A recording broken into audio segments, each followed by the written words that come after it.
NJ.com and the Star Ledger welcome to the Rutgers Rant, your one-stop podcast for the Scarlet Knights, with your hosts Steve Politi and Rutgers insiders Brian Fonseca and Pat Lenny. Let's start shopping. All right, everybody, welcome back to the Rutgers Rant. Politi here, Lanny Fonseca as always joining us. It's a push and pee pod, fellas. Lots of good news. Good week for the Scarlet Knights. Beat Seton Hall, a first win over the Pirates on their home court since Big East days, which kind of stunned me. More good portal news for the football team. Everyone's staying. We're getting the band back together, to quote another movie that I'm sure you haven't seen, Fonseca. Wrestling goes WWE. I'm blowing this out of proportion, but Pat told me what we're going to talk about in the wrestling segment, and I'm now just so excited that I want to talk about it first, but we're going to save it for the end, as we traditionally do. I think we should start with the hoops game, Brian. I mean, look, if you were looking at this season, you knew if this was going to be anything but just a march to the end, they were going to have to beat Seton Hall. They arguably had their best performance of the season in doing so. A really nice win, having fun out there, holding up the trophy. Bout Mag's back. I don't know. I'm pushing P about this team. Tell me if I'm right. One, I do not know what reference you just made, so sorry to disappoint. Or I guess we're getting band back together. I know, but my viewers can tell me what that is. Pat, do you know what getting the band back together is? What movie? Eddie and the Cruisers. Dan Aykroyd. John Belushi.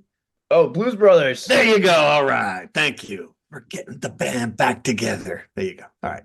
You're giving me 10 tries. I wouldn't have gotten it. Classic fail, the impromptu Boomer Zoomer segment. By the way, I can't remember if it was at the Prudential Center when I was talking to fans or somebody somewhere. They were like, "Oh, I love the podcast. I love when you guys do the whole, the old actors and stuff, and you have no idea what you're talking about." I was like, "Thanks, man. I appreciate I love that segment, especially that segment when you look like a complete total a-hole. That's my favorite segment. I like that. It's good. I had to ask him, which one? Which one do I look like a complete a-hole in? Is your favorite? Anyway, that's nice. So I will push P first before I go on the flip side of this occasion. Great win that Rutgers had to have. They had to have that win, or else their season was essentially, it was over. They got the win. Great moment for Rutgers to finally beat Seton Hall at the Prudential Center in a long time. Great scene, lifting the trophy. They're walking off the court to the locker room. Fans are chanting, "We like Pike." There's a really good feeling among the Rutgers fans. Bout Mag looked great. He looked like he did not miss a beat. He's sprinting down the court. He's Euro-stepping in the lane, finishing layups. He's grabbing rebounds. He's defending his socks off against Kadari Richmond, playing excellent basketball. I mean, Bout Mag was, to me, the biggest takeaway from that game. He looked awesome. And he played 23 minutes, 24 minutes. That's a lot for your first game back from an ACL. They shot 50% on threes. Rutgers basketball is hitting 50% of 24 threes. Who would have ever thought that? That's incredible.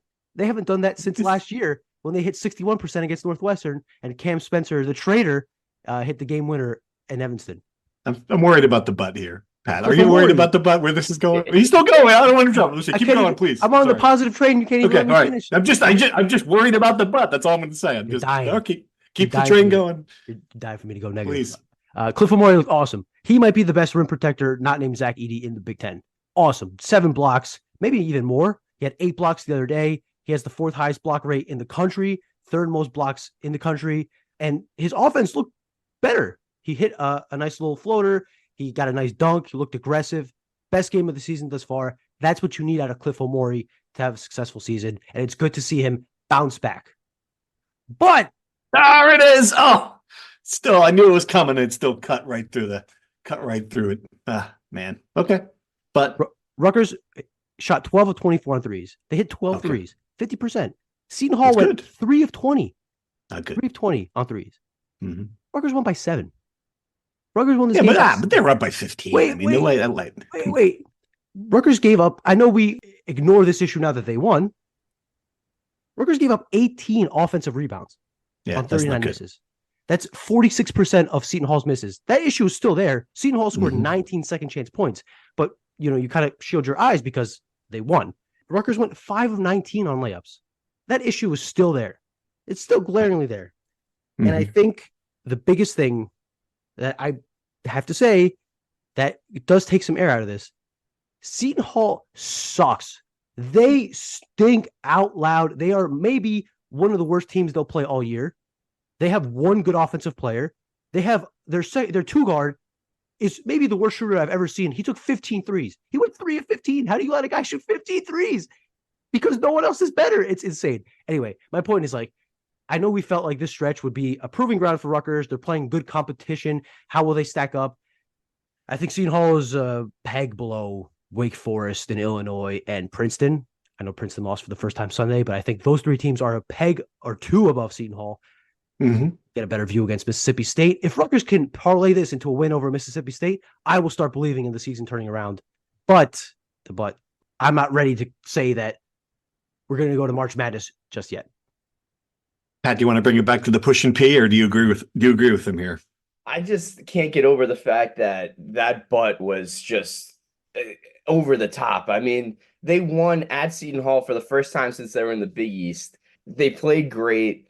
The hard pivot was too much for me. Like, it was too much. It was a little bit too much. And I think a week or two ago, you were singing dandies about Seton Hall. And how they're such a good offensive team. So you did, you did say, you said this to Richard Kent. As Richard Kent is my witness. I love just dropping Richard Kent's name here in the podcast, right? I mean, people are like, "Oh, Politi knows Richard Kent." Oh, as Richard Kent is my witness, you told him before the game. You said to Richard Kent, I will bet you 6 months of rent that Seton Hall is going to win that game. You were so confident Seton Hall is going to win that game. You were confident. Now you're flipping the script. Backtracker. Look at this. Flipping the script. Getting Richard Kent on the podcast to verify that statement. Unbelievable. We do need to get Richard on the podcast. Way to blow up my spot in our private conversation in the sanctity of the press room. I will never believe anything is off the record ever again with you. Our bridge is burned, Steve. And as I told Richard Kent when Rutgers was up big, I live in a rent-controlled apartment. I pay $10 a month. I only owe him $60. Okay, so let's get that clear. He's a lawyer. He's going to collect that. He's going to collect that money, man. I believe it. I believe it. And look, yes, I was a little maybe overconfident in Seton Hall. And I pushed P for 5 minutes. I can only push so much. You did push P for 5 minutes. I think, and you're right. Win. It's a great. You make some good points. The significance of the win kind of trumps the offensive rebounding and right, like. I just feel like it was such a significant win and their season was on the rails, and to get to steady the ship is more important than offensive rebounding to me. So I appreciate you pushing the P, Fonseca. I'm just going to let it, I'll just leave it there. And it's funny. I basically agree with everything you say about the limitations here. The one thing I think, the broader point about Mawat Mag that's important, the team fell apart. It hadn't looked like a good team since he was playing. They were 3-8 without him. They looked, we saw them. They didn't look good this year. They're 5-3 to start the season. He gets back and they look like a team again. I guess we can't, maybe I don't know what the hell the expression, but maybe the easiest explanation is the right one here, that they were a different team without him. He's back now, that he is important in multiple ways to elevate this team. And the fact he could do it in the first game, they got the win. Again, 24 minutes. I don't know. You get another good. LIU is another tune-up. Now you play Mississippi State. They're 27 in the net. I saw 25 in the net. That would be a really good win. You're right. Yeah, let's see what this team could do in that game. If they win again in the Rock, then they're exactly where you would hope this team would have been. You would have taken 9-2 in the non-conference without any questions asked. Sign up for that in blood in the preseason. Absolutely agree. By the way, Occam's razor is the thank you. There you go. Appreciate it. Thank you. About time I tell you something that you don't know. You're the jackass this time. How about that? But yes, I agree. I think if you're 9-2 entering the Big Ten, you're feeling pretty good. I think the one difference between now and the preseason is that the Big Ten is a lot weaker than we thought.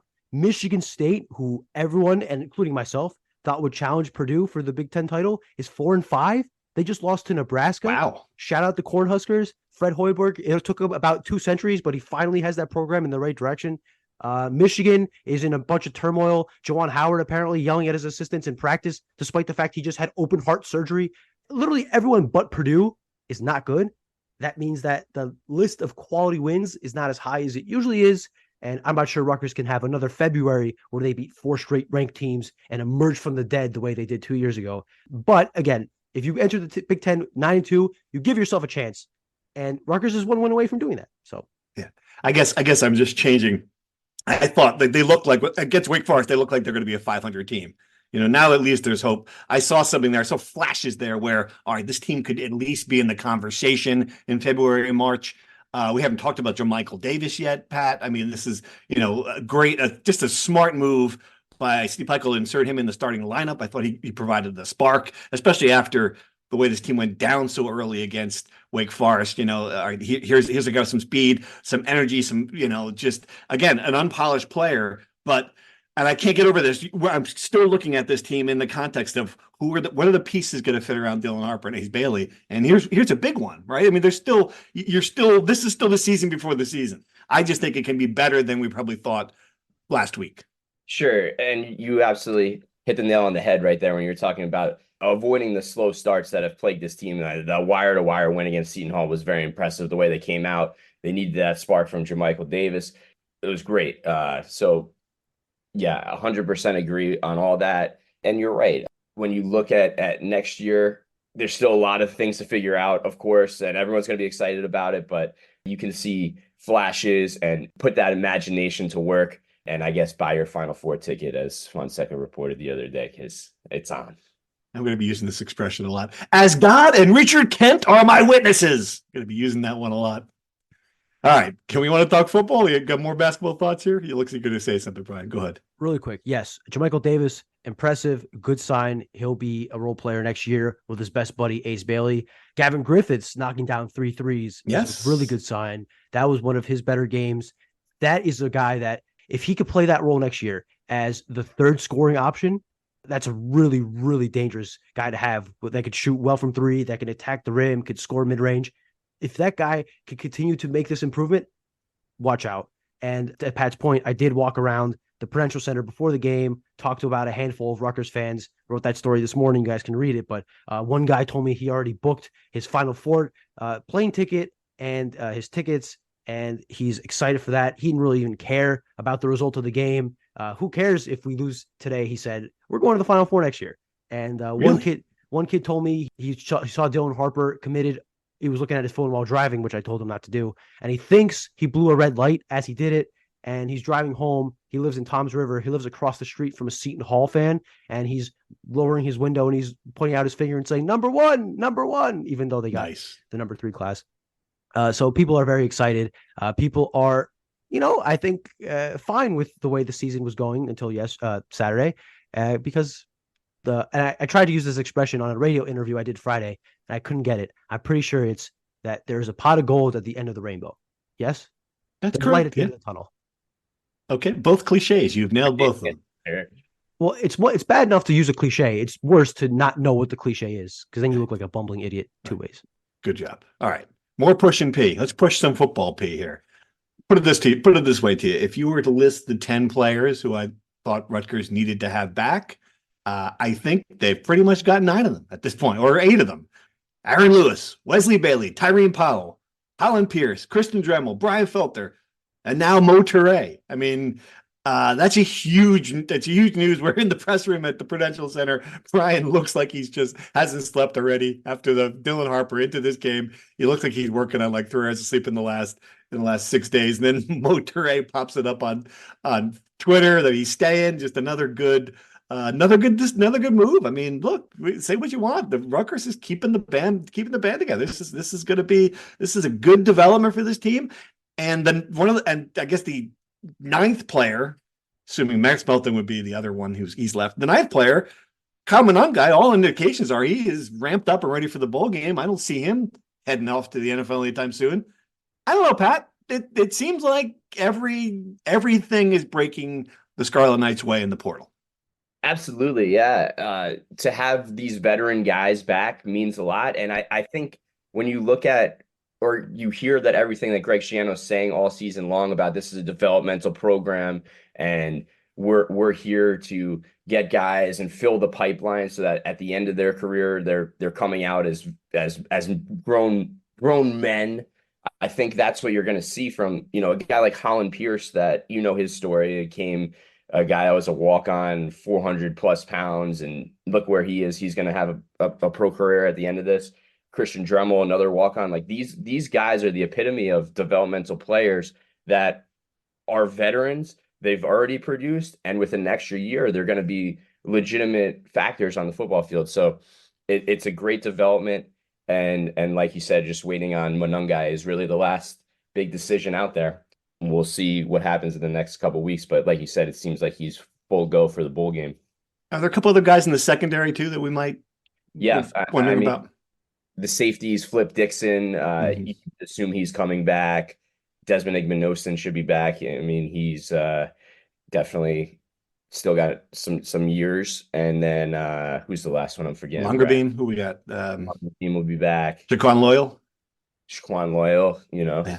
So years. I mean, he could definitely use more time. So yeah, I mean, you could go down the checklist and basically every starter except for Deion Jennings and maybe the defensive Mayan Hatu and Isaiah Ite and the defensive tackles are basically, and Max Melton are basically back. So it's I guess if you did the math on that, it would be like 80% of the defensive starters are back. Is the pipeline going to have a logjam in the pipeline? Yeah. Right. I mean, at a certain point, there's going to be talent behind them that these guys want to play. You know, it's interesting. It's a completely different problem entirely. Right. I mean, that could be something that you got to start worrying about the other side of the players falling out the wrong side of the pipeline. No, I would think that if there are players that are on that pipeline that are close to being ready to play, they can push these guys and compete for playing time. I'm not quite sure they're there yet. I do want to say, like, Flip Dixon hasn't announced. I think he's the only real flight risk, right? Like, I think there is still a slight possibility he goes to the league. I do think he has to make a decision. I think Robert Longerbeam is pretty clearly coming back. I'm not sure he's NFL ready. And then I agree totally with the rest of the defense. Like, these guys took a step. Their first year with Harris Simiak, they took a step. Their second year with Harris Simiak, it sounds like Harris Simiak is coming back. There was the idea that he was a candidate for the James Madison job, might have been the runner-up to Chesney, the Holy Cross head coach who eventually got the job. That's probably going to be the only overture he's going to get. You know, USC's probably filled their DC job. Penn State is probably not going to hire him. Minnesota, what if PJ Fleck pulls a reverse Rutgers, gets revenge for Kirk Shiraka and says, "Come back here, buddy." Harris Simiak reverse to Minnesota. Only joking, only half joking. But assuming he comes back, assuming he has this core of guys back, like, that's going to be the pillar of this program once again. And I think that gives you a really high floor in a season that we've circled as the breakout year with a favorable schedule. This is a really good start. Now it's about the offensive side of the ball, getting Monungai back. It looks like he's practicing. I saw a video on Instagram Live of him dancing in the locker room over the weekend. So he's clearly still around his teammates, which is a good sign. Now it's about the other side of the portal. You're retaining players. You got to start getting some. You got to get a wide receiver or two, a tight end, some offensive guards. Now, quarterback. Sorry, I got something in my throat. I don't want to talk about this again for the thousandth time in a row. Let sleeping dogs lie. But I think my point being that at some point soon, you'd like to see some churn in the other direction, have some guys start coming in. They offered a wide receiver from Monmouth, the best wide receiver in Monmouth history, one of the best wide receivers in FCS.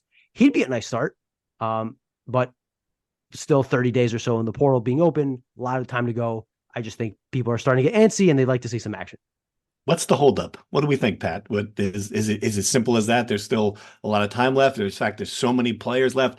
We haven't, and to be clear, we haven't seen, I mean, some of the top level quarterbacks have committed, but we haven't seen a lot of commitments, period, right? I mean, it seems like across the board, guys are waiting. I think Rutgers is still in a holding pattern too, with all these decisions that are being made. And I think they want to wait to see what happens in their own locker room before they go out and start. I'm sure, and I know they're doing their due diligence and going out and recruiting in the portal. There's no question about it. But I think a big part of it is they had to wait on their own end a little bit.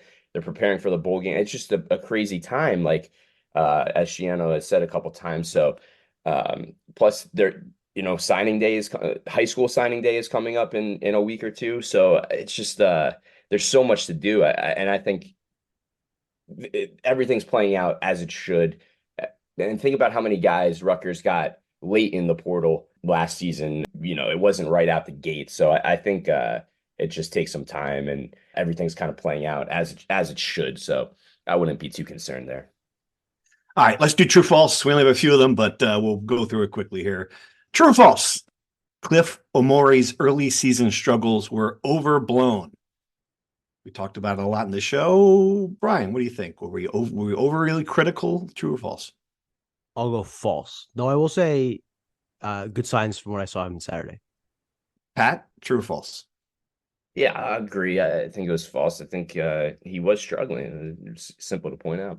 Yeah, I agree. False as well. I just felt like this was the first time he looked like he was having a good time out there. That was the biggest thing that struck me. Was he looked like he was punching the clock to go to work, and finally he, wagging his tongue, smiling, posing for the camera, doing the matumbo. He looked like he was ready. He was engaged. Great development. Still can't hit a 3-foot shot, but we'll just have to accept that as who he is, I guess, at this point. All right. True or false? The football team's defense will be better next year. Already one of the better ones in the conference. Can it be better, Brian? True or false? I'll say true. Pat? I know they're not playing Ohio State and Michigan, but they played some inept offenses. I think from that perspective alone, it can't be as good as this year. So I'm gonna say false there. I'm going to say true, but I think in the portal, a sneaky position they need is a pass rusher and someone on the D line who can get to the quarterback. Then I'm guessing second hardest to get to the quarterback itself. So we'll see about that. True or false? We will have 20,000 Rutgers fans at the Pinstripe Bowl. It'll be a sea of red at Yankee Stadium. Are people going to go to this game? Brian, true or false? I'll put a little optimism out there. I'll say true. I'll say 25-27. Ooh, okay. Pat? I think there's going to be 20,000 at the Billy's Sports Bar tailgate. Really? Packed up. Yeah, that's what I've heard. Seems like quite the event. So let's keep the P rolling and say true. I'm going to say false. I've seen very limited enthusiasm about this game. Could be wrong, but we shall see. True or false? The NIL problem has been overrated. Woo. Keeping their players, getting star recruits for basketball. Brian, true or false? False. Pat? Jury's out because no one really even knows what the situation is. Yeah, I know. So I can't really comment one way or the other. I'm going to say false as well, although I will say, and we've talked about it a little bit, I mean, getting Dylan Harper and Ace Bailey, they ain't coming for free. So it does sort of prove that you can do this at Rutgers. So, I mean, granted, I guess when Kyle McCord's trotting out of the huddle next for straight with fall, then we'll really know. But yeah, overall, I would say it's still a problem, but it still hasn't been the biggest disaster in the world. All right. And finally, true or false? We touched on it briefly, but football's working too slowly in the transfer portal. Brian, do you think they should have done something at this point? True or false? I guess they're being a little selective. I thought their number of offers is a little low. But after hearing Pat make a lot of sense, I do think maybe there's a lot of time left. Maybe they're waiting till after the bowl games to be over because I'm assuming a lot of guys enter after they play in their bowl games. So maybe there's a little more time than I had originally thought of when we entered this podcast. So I'll say false. I think there's more time. Yes. They're not working as slow as I originally thought. Okay. Pat? Yep. False as well.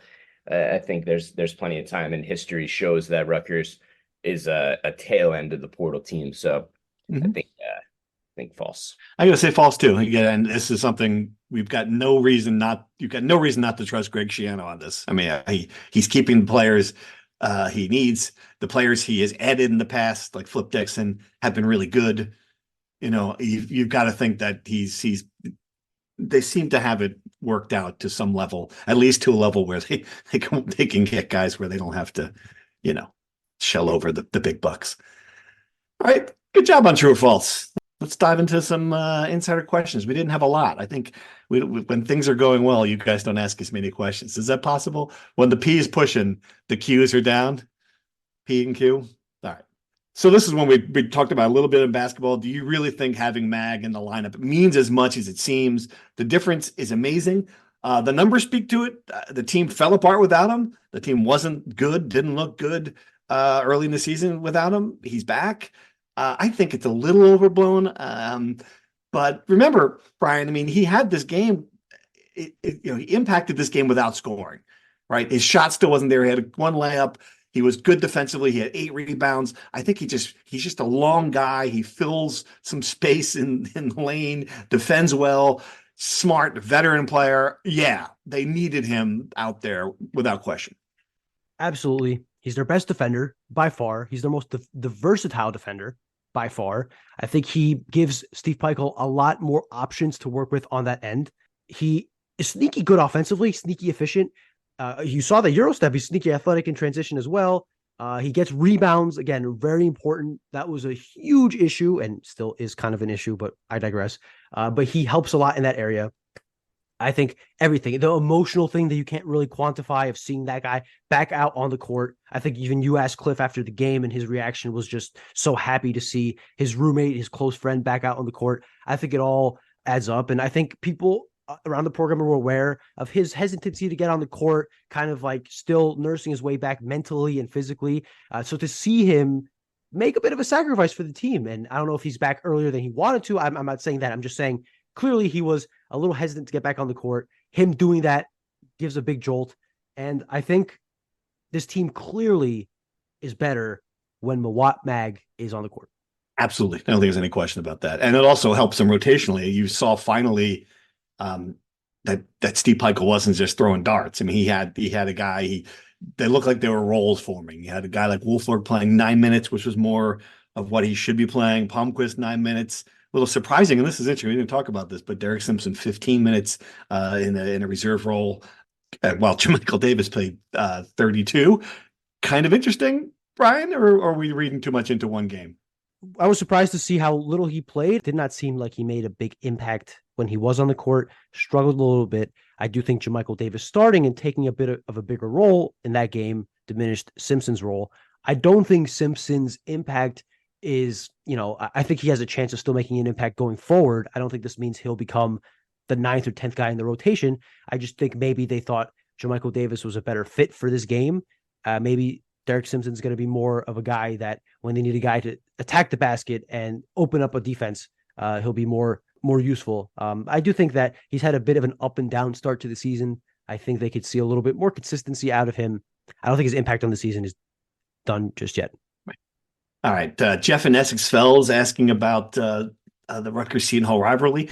How much brighter is the future for Rutgers basketball compared to Seton Hall on the current college athletic landscape? That's a really fascinating question, because Pat, I think if you would break it down, a program that doesn't have football to sap your NIL revenue, you would think would have an advantage. They only need to pay a couple of guys, right? But yeah, I mean, I think it is brighter for Rutgers because of that, and because of the Big Ten and the general shift in what's going on here. I don't think there's any question about it. And we're kind of seeing it. Kind of see it happen in real time. Yeah, and recruiting has always been tougher for Seton Hall. Of course, they had that great class, with those guys, 2 decades ago or whatever. But I think it's just a little bit of a harder sell when there was the uncertainty of the Big East and what was going to come with the conference. And I think that hurt them. Until they got Shaheen Holloway, I think it was a little bit of a tough sell from a coaching perspective. And now I think NIL is just tough. But you got a smaller alumni base. How many of those alums care about basketball the way that they need to care about it? And it just seems like, yeah, they're in a tougher spot. I totally agree. And just reading some of the message board comments of Seton Hall over the years, it's always seemed like this is the doomsday scenario if NIL is going to play this major factor in player recruitment and things like that. So I don't know if Seton Hall's perfectly positioned, put it that way, for the future.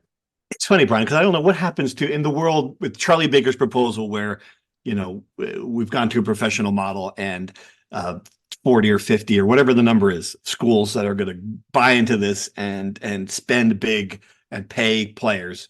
where is Seton Hall in that? It's kind of interesting. You would think you know where UConn is in that, right? But I mean, where would a program like Villanova be? It's just a fascinating. That's not talked about. The football programs, Ohio State, Michigan, we know what they're going to do, but it's a different story. I mean, in the basketball only schools. It is. It's a fascinating thing to work out because I think when you're making these proposals, you're thinking about football first and foremost. You're not thinking about the Olympic sports at all, and kind of basketball's on the back burner. I think Seton Hall is in uniquely positioned that if basketball, for example, separates itself from the NCAA and becomes its own entity, the Big East might be the conference that's best positioned to have its own league separate from the NCAA. I can certainly see a scenario where every conference has its own league. They play each other, and then the best teams from each league play in a tournament sanctioned by the NCAA that is still considered the NCAA tournament to some extent. Maybe you organize these non-conference battles through ESPN like that you do now. The same results come from different circumstances and different leaders, but the NCAA's hand gets off the whole situation. The leagues become separate, and then once a year in March, they all get together, play the NCAA tournament to keep the tradition alive, and that's the way it works out. But who knows? There's no point in trying to figure this out because I think the people in charge have no idea how this is going to work out. So yeah, that's true. It's a lot of podcast fodder. It's a lot of column fodder. It's a lot of ballroom fodder. That's pretty much all it is at this point. All right, some football questions. Guys, this is from Brian K. What is the deal with Nassim Brantley? Has he just disappeared? Was there ever a final ruling? I know I forgot all about him. Pat, do we have any information? Is he still on the football team? Yeah, I think what happened was, and this is a little bit of reporting and a little bit of speculation here, I think he was ruled ineligible, and then Rutgers kept appealing, and it just they eventually ran out of appeals and said late in the season, all right, at this point, we'll just bank the year of eligibility and try to bring him back for next year. So I think that they got to a point where they saw where it was headed, that he was going to be ineligible the whole year, and they just said, all right, we'll save his eligibility for next year. My understanding is that he will be good to go for this upcoming season. So He'll be a veteran guy, one of those 24, 25-year-old, 7 years of college playing, and hopefully a much needed player. Obviously, Rutgers needs a receiver, and he was supposed to be one of the, if not the number one guy, one of those two possession receivers. So I think that's another thing to look forward to if you're a Rutgers fan. Absolutely. Yeah. The guys who stay, like Mo Toure, the guys who stay forever. It's just great. Like, I wonder if it's awkward going to college bars at a certain point. I mean, you're 25 years old. It's crazy. That's tough. Yeah. Another guy that's staying. Breaking news. Cool. Kyle Monangai so is expected to return. Really? At Rutgers. Is that right? We're getting breaking news during the recording of the podcast. Wow. How about that? So Unprecedented. He is a huge addition, as we have mentioned before, literally on the same exact show. He was a big question mark remaining. Him coming back is huge news for an offense that needs as much help as it possibly can get. Big decision for him, too, because I think that his stock right now is about as high as maybe it'll ever be. Maybe he comes back and runs for 2,000 yards like Ray Rice did as a senior, but this is a big decision for him to decide to come back. Hope that his stock gets even better. Of all the returns, this is probably the most important one. Whole offense, yeah. He wants the entire offense. Aaron Lewis, the Wesley Bailey, I don't know. I mean, those guys are big, irreplaceable. I think it's certainly an enormous piece of news. And also, I don't know, guys, you were there after the Maryland game. I got the sense he was a goner. Like when he was talking, he just sounded like, yeah, you know what? I got to do what's right for me. Talk to my friends. I felt that way about Mo Toure too. Maybe I was just assuming that, that these guys had done what they had done to a certain point. They were going to go. This is great, by the way, Pat. This is like Brian's working the phone. This is like Adam Schefter here on his cell phone during ESPN show. He's like, he's huddled over, typing into the phone, getting breaking news. I love it because for the first time on this podcast, his lights were on. And then the breaking news came, and everything went dim again. He's a shadow in the background, just doing his job. Look at this, typing away. If he gets up and walks out of the studio, out of his bedroom, coming up, right? So we got some time. But yeah, it's incredible. I agree with you. I was under the impression that Monungai was going to be an NFL guy because his stock was as high as it could be, as Brian said. So I am pretty stunned by this news. Do you think that? So they must be paying him. There must be some NIL deal for Kyle Monungai to stay. They had to make it worth his while. I think this is a guy, and we won't know the answer to this question, but that had to have happened, I'm guessing. Yeah, I would assume so. I would assume all these guys had some NIL deal at some right. Very baseline. They're getting every player on the football team is getting something from the Knights of the Raritan. The veteran, experienced guys were certainly getting more. And if you're going to come back and surpass a shot at the NFL, where you're going to be making a minimum of $300,000 a year if you're a practice squad player, you would have to assume that for a kid like Kyle Monungai, he would have to be getting something. So I totally agree. And just to go back to our previous conversation about where Rutgers is versus Seton Hall, I think this is a very good example of, right, like you can retain a very talented player based on what you got. And maybe we have been overreacting a little bit about the situation. Fascinating. Brian, you got more information here? I don't pocket watch, but I do figure that, yes, these guys are all getting some form of NIL payments to return to Rutgers. And I think they do trust in this coaching staff to develop them for another year, so that instead of going into the draft this year and hopefully becoming a last day pick, maybe becoming an undrafted guy and working their way up the ladder like their teammates, like Christian Izzian did, or like Isaiah Pacheco did as a late round draft pick, they can bump their stock into maybe the second day guy, or, like a fifth round guy. I think Max Melton was the only guy that of the whole group who was probably pretty safely going to be picked in the second day, maybe early third day. Everyone else is kind of teetering on the edge there. I think if Kyle Monungai went to the draft, he'd be, a seventh round guy, and that's a tough spot to be in. Maybe he comes back and bumps himself up to a fifth round guy. But obviously, there's some NIL component to this, and that certainly helps. Yeah, I mean, absolutely. Pacheco in the seventh round, and certainly far more, I would say, NFL talent than Kyle. So maybe that's what he just did the accounting and said, you know what, I can improve my stock. I can make Politi vote for him higher than third in the Heisman. But I voted for him for third Heisman. Do you guys see that? I did. And I was getting heat from people on the old Twitter because of it. You got heat from me. I'm sitting next to you. And by the way, I don't know if people know this, I decide who gets to vote for the Heisman in the state of New Jersey. And I'm really thinking about who's going to be on my list next year if Mr. Steve Politi, who votes for Kyle Monungai as number third in the Heisman, does not appear to take this ballot very seriously. You're gonna take my Heisman vote away? Is that what you're telling me? I'm not saying I'm going to do that. I'm alluding to the fact that I might do that if you don't watch yourself, buddy. Have you actually studied the Heisman voting? It is the biggest pile of nonsense in the world. Why would they have 900 people if they all wanted us to vote for the same three guys? They should have a committee to pick them. They have like 100. Who did Brian vote for first overall? Who did I vote for in the Heisman? Yes, because I'm almost positive I know who it is. That's a very personal question if you ask me. I voted for Jaden Daniels. Yes, of course you did. Because he had the big stats, and everyone's got to vote for him. Of all time, right? Groupthink. We all got to vote for the guy from the LSU quarterback's got to win every year because he's got 50 touchdowns. Give me a break. Oh my God! Why would anyone vote for Michigan at number one? What, they're the best team in college football? Why? It's a different thing, a different conversation. Vote for Rutgers when they're having the best season they've had in a long time? That's a different conversation. Do you think Kyle Monungai is the third best player? This is how I do. This is how I choose to do the Heisman vote. I vote for the player I think is the best player in college football, Michael Penix this year. He was the best player on a team, important to his team by far. They were 13-0. They would not have been 13-0 without Michael Penix, the quarterback. He finished second, by the way. Then I picked the player I saw that was the best, like the best player I saw. Marvin Harrison Jr. was the best player I physically saw. He's the best non-quarterback in the country. Then my third vote's whoever the hell I want it to be. There you go. That's how I do it. Kyle Monungai. Nice kid. It's great. I'm giving him a vote. Who gives a crap? Except I swapped Monungai and Jaden Daniels because I thought I couldn't leave him off because he had such a good. You voted for. Oh wait, you swapped them. I see. I had Penix 1, Marvin Harrison 2, and then Jaden Daniels 3. Yeah, that's probably what, if I were actually.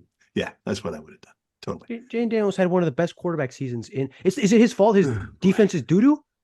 You talk about Washington wouldn't be 13-0 without Michael Penix. Jaden, LSU would be 0-13 without Jaden Daniels. They would have had some other guy that threw for 4,000. That's how I look. Whereas like Michael Penix was clearly the guy on Washington, right? Like, I don't know. That's how I saw it. Clutch too, won that last game. It was, it's just not, it's not a numbers. It's not just about stats. It's more than just the, if it then just do the best statistical, then they don't need us at all. They certainly don't need 900 of us.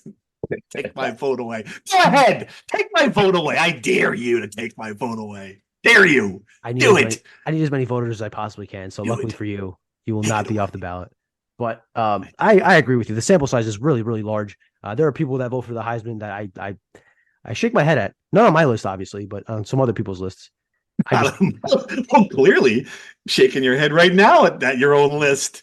Well, I was shaking my head when I. Who else is on your list? How many people do you have personally on your list? I didn't realize you were like some sort of Heisman consigliere here. I didn't know that you had some sort of. I didn't realize. I'm the Silvio Dante of the Heisman Trophy. Right. I have Tom Rinaldi because I believe he lives in New Jersey. I have you two knuckleheads, obviously. Myself, Chris Carlin. I believe Richie Schneiderite of Rivals. He is a voter. And there are other people on my list who I should not be divulging anyway. This is confidential information. You have like 10 people. So New Jersey has like 10. How many New Jersey? This is like Electoral College. How many New Jersey? Texas has 35. New Jersey has 8. It's good. Right. Okay, anyway, let's move on from the Heisman talk. I'm sick of it. Sorry. Okay. All right. A good corollary question from Rocco about the NIL. How far away is Rutgers in NIL to land a top transfer in the portal? Need, say, Kyle McCord. Can Rutgers afford $100,000, and would it take $300,000 to land him? Could it go higher than that, Rocco? We're playing more card sharks here. Yeah, so that's a good question. How far are they from actually going out and doing that? They've done it. They've done some portal work for guys who I think took some money, Pat, but I don't think they certainly haven't gotten a guy where it took a lot of money. Right. Yeah, I think that's totally true. I always come back to when the only real NIL conversation that I have full certainty of is in wrestling. And I know one NCAA champion, how much he cost. And that's an Olympic sport that drives zero revenue. And that number blew my mind. So whatever Kyle McCord's number has to be probably 10 times that, which I know for a fact that Rutgers would not be able to afford that. So right. I just think getting the biggest name in the transfer portal is probably out of the question for Rutgers. You would think. All right. Going to Nebraska. He is already? He's visiting Nebraska. Him and Julian Fleming, his teammate and fellow former 5-star. It sounds like Nebraska is confident they'll get him. And Nebraska is a program that sells out in a 100,000 seat stadium and could probably pass a hat around Lincoln and make $1.5 million, $2 million they need to land Kyle McCord. They got the money. Yeah, I think so. And how far is Rutgers from competing with that? I mean, the fact we keep having this conversation about the quarterback, and the conclusion is they have no shot at landing a high tier quarterback. That's the answer to your question. They just can't afford a quality player at the most important position. They're too expensive. Until some sugar daddy comes along and donates millions of dollars a year, I don't think that's going to change. What did you make of the report that Marvin Harrison Jr. could make more in NIL than he could in the NFL in a 1-year situation? I thought nonsense. Ridiculous. Right. Yeah. I mean, not just because he's not going to play only 1 year. That's the problem. Even if that's possible, you get the rookie contract. I think if he's going to be at the top of the draft, that's going to make him $4 million. What is? I don't even know what the tier is for a top guy. Yeah. Yeah. I think so. He's going to have a 3-year deal, and then he starts the clock to get to the next deal. Yeah. I mean, it's just silly. So then, and the next deal, if he's any good, will be, I mean, it's just silly money. So yeah, I didn't buy that at all. Yeah, same. Let's talk about the wrestling kerfuffle. I don't even know if this was as big a deal as I made it up. But so Pat, when we started the podcast, he said, "Oh, guys, you should have seen it. Really got heated at wrestling." And I was like, "What? Got heated at wrestling? Tell me the story about the little WWE salacious quotes. Good stuff." It was incredible. And really? this was rivalry to me, like summed up perfectly. Mhm. There was one match They're that playing got Princeton, right? This is Princeton. Make sure people Rutgers don't versus follow Princeton wrestling. on Gotcha. Friday night, and there's so much perspective. I could spend probably we could do our own podcast on this Rutgers Princeton wrestling, but to put it to keep it condensed, Rutgers has long dominated the series, right? Like they've completely dominated the series. Princeton's only won one time in the last 30 years, which made Scott Goodell, the Rutgers coach, question whether this is a rivalry in that sense. And okay, you can make that argument, of course, but it's just such a great rivalry because of the emotions that showed up, and like the crowd was going bonkers. But really, what sparked it all was this match at 184 pounds between Brian Saldano and a Princeton wrestler. They got up, were yelling at each other, and it looked like the Princeton wrestler kind of grabbed his chin after the whistle went off, and then they pushed each other and they're in each other's face, and it just got really heated. The crowd is going wild. It really was like a WWE scene. And then there were just some great comments afterwards from Saldano, who called the guy, he's like a 23-year-old kid who wants to start stuff on the mat. And they went back and forth, that he went at him. And then Goodale just had some really great quotes after the match too, accusing Princeton of, his quote was, "The yapping needs to stop." And that was in reference to the pre-match videos and Twitter dialogue. Apparently they were going back and forth on Twitter with videos and things. And yeah, it was just so much back and forth between two teams that are good programs, and they recruit against each other. I know that's a big deal. So when I think of trash talking wrestling thugs, my mind immediately goes to Princeton every time. Yeah, sure, yeah, right. That's 100% true. Yeah, they are just the most non-elite school in the world. So yeah, That's great. I think there's a high standard to get into Princeton, especially in the wrestling room, where if you're not talking trash, you better be pushing P. I just don't. So I don't understand. And this is wrestling. That was a good one, by the way. This is wrestling novice Steve Plitty talking here, but I don't understand how this doesn't happen all the time. I mean, you're literally tied up in a ball on a mat with nothing but muscle and testosterone. How the heck are they not beating the crap out of each other? It does happen a lot, but I think the post-game comments put more fuel on the fire. I think just the way the crowd reacted was insane. And then the part of that I didn't bring up was after that match, the next weight was a match between two top 10 wrestlers in the country. The Rutgers wrestler went down. John Poznansky was losing at first, came back and won. And then Goodale was in his corner, like pumping his fist at the Princeton coaches, like, "We got you on this one. We got you on this one." And wow. it was just wild. And it was more heated than a traditional wrestling match, which ultimately, like you said, there are heated moments, but this was something else. This is something I haven't seen really, so it was really good. Are there actual folding chairs around the mat? Like, there are, right? So it could. Someone could pick up a wrestling chair and just. Now tell me that wouldn't be the best thing that's ever happened for wrestling. Can you tell me that? I mean, you'd be outraged. Like I would be expected to write a column, suspend Goodell, but it would be the greatest, right? I cannot. I mean, Bobby Knight threw a chair. It could certainly happen, right?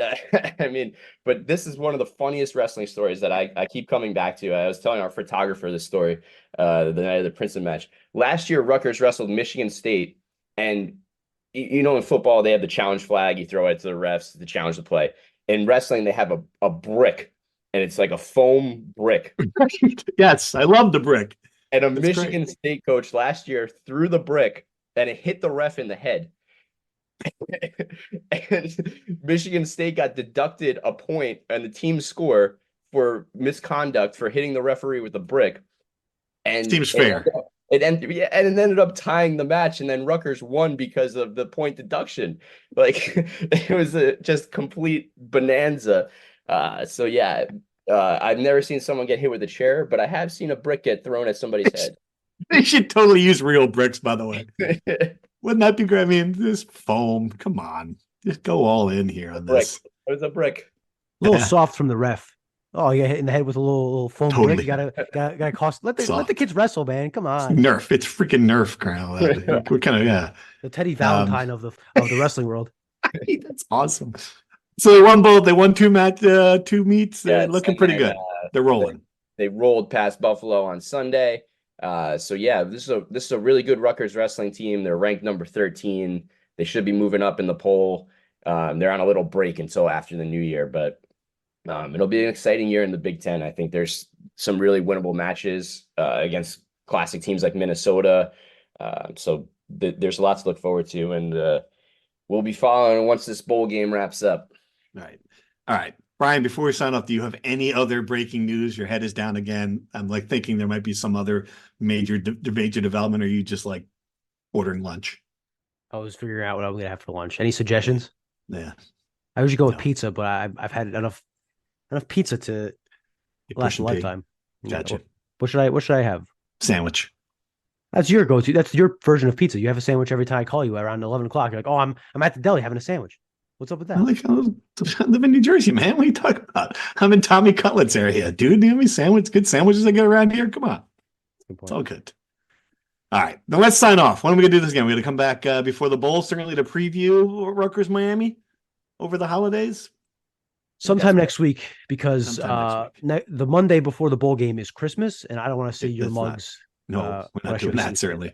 Yeah. All right. So early next week, we'll come back and preview the bowl game, talk some more basketball, whatever else is going on. Until then, hey, thanks for listening. Thank you for listening to the Rutgers Rant. To participate in the conversation and receive live updates about the Scarlet Knights directly to your phone, sign up at NJ.com/insider.